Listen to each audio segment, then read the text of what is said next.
This is a 1989 model, I think is what it says. 689. But I want to show you how they designed this. This is the little nut.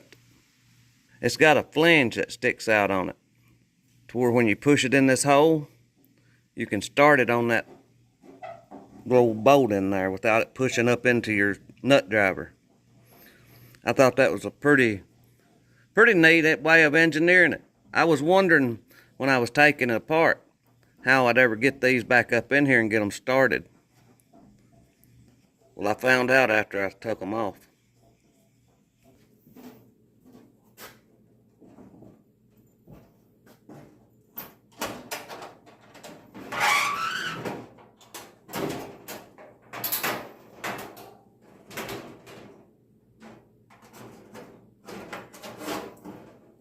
These things, they were just designed so simple, just the way everything works on them.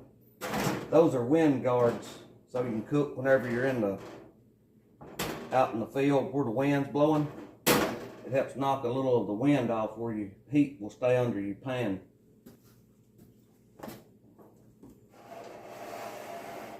First thing I need to do is add a little bit of fuel to this. It's not got a lot of fuel in it. This is the first time I've used this in years. Now I'm real sure I used to use just unleaded gas in this. But I'm following what the stove says, and it says use white gas or Coleman Cook fuel. I went and got some Coleman Cook fuel. This stuff's outrageously high. This was over $15 for this 1 gallon.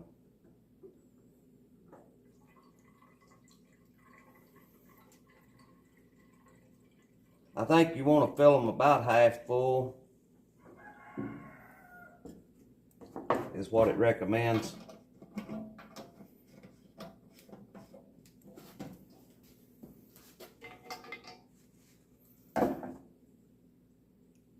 The little washer and everything still looks good inside that cap.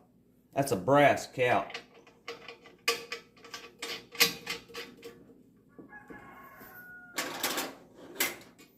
It brings back lots of old memories using one of these from when I was a kid camping. Now then, you'll turn this to the left. Hold your finger over this hole right here and pump it up until it gets really tight.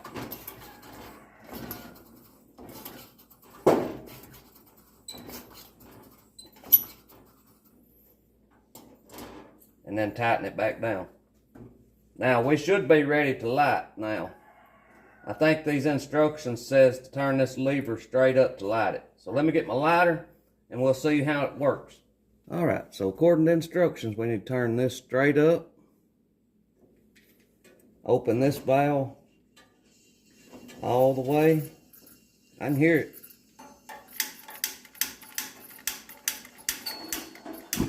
Ooh, my lighter wouldn't light. Now we let it run like that for 1 minute.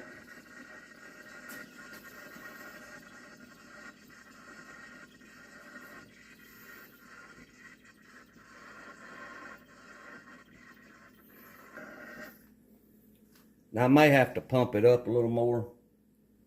I might not have enough pumped up enough. We're almost at a minute. You can see as the flame is turning from yellow to blue.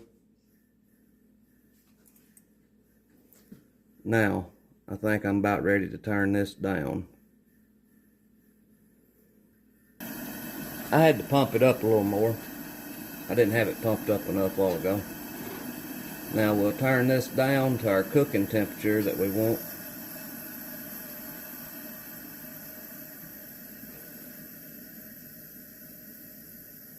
Alright, now I'm not going to leave you right there. Now we're not going to stop there. We've got this thing going, so So we're gonna cook something right here on the shop cart. I put that piece of wood up here because I've got a rubber mat on that shop cart, and I sprayed the heat under that might melt it. So I put me a piece of plywood up here. So y'all come on now. We're gonna cook some breakfast.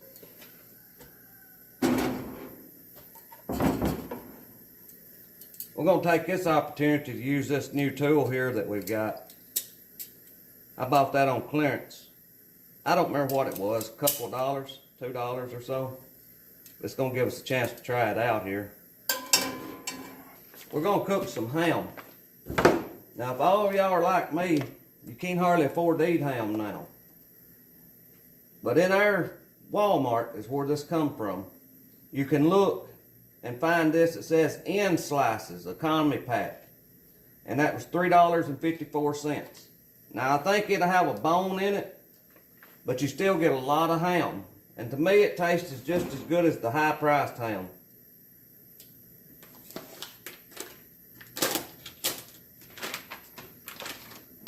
See, I need to get a little water to put in our skillet. I always like to boil this ham for just a few seconds before I start frying it.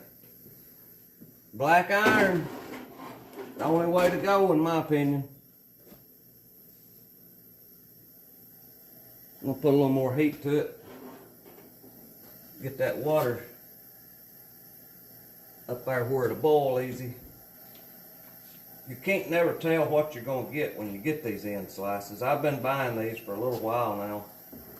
And you'll get some of their shavings like this. That was probably where they had cut out on a piece. But it all tastes as good to me. And it's a whole lot cheaper. The other packs, equivalent to the size of this, was, I don't remember, $8 or $9. Right there's that bone I'm talking about. You can either cook it or throw it out, either one. I'm going to take it out of this piece before I start cooking it. My dog loves to chew on them. So you get a dog treat and all when you buy this kind of ham.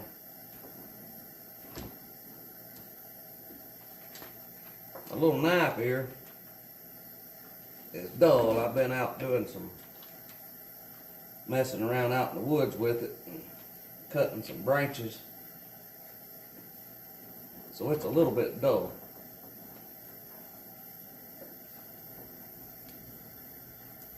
Is our water boiling yet?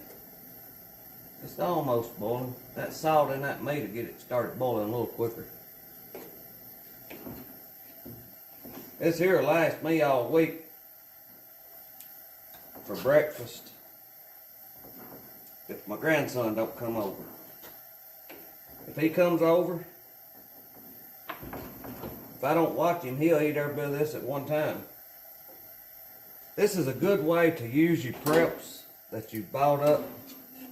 If you're a prepper and you have stuff for like bugging out or just camping, whatever, it's a good way to use it.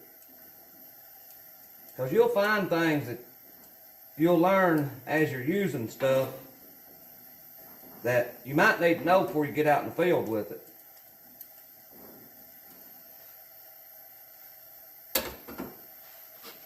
Bobo's got him a big mess of bones right here this morning.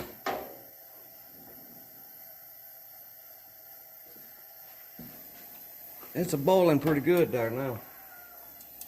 I'm not really liking this spatula for cooking this ham. I'd rather use a fork. I had some sausage that I was going to cook, but I'm getting hungry, and I know this ham would get done a lot quicker than the sausage. So I'm going to get this done and eat some breakfast. That's boiled for a few minutes. You can see all that white foam in there. That's the sodium, the salt coming out of that meat. You can boil it really as long as you want to.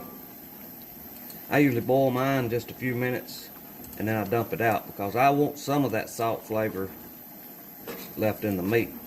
So I'm going to pour the water off this now.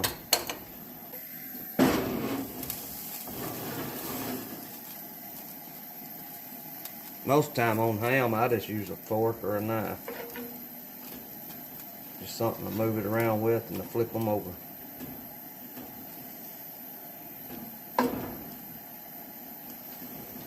The rest of that water will cook out. That meat's ready to eat right now, though. I could eat it right now. I think I will get a bite of it because I'm hungry.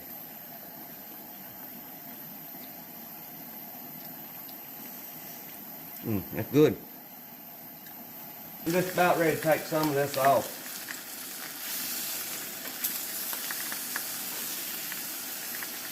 It's starting to brown a little bit. I've turned the heat up some to brown it. Let's see if I can show you what I'm talking about.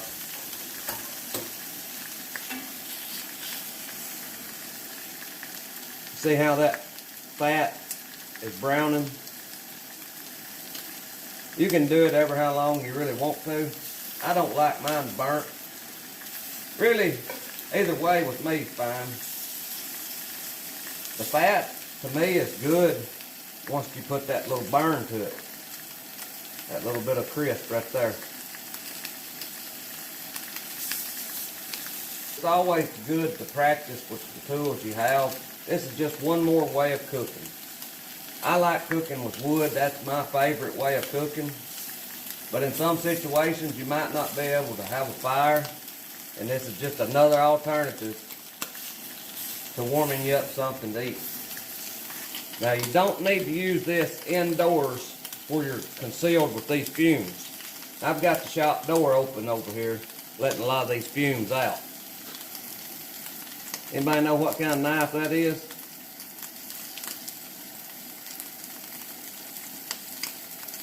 I'm going to go enjoy some of this ham for breakfast. That's good stuff. If you had never tried it, I showed you the pack. You can find it at Walmart if you shop there. And I'm sure other grocery stores probably have it. But it's a lot cheaper. It's called the end slices. And to me, they're just about as good. Still got the same flavor as the other ham.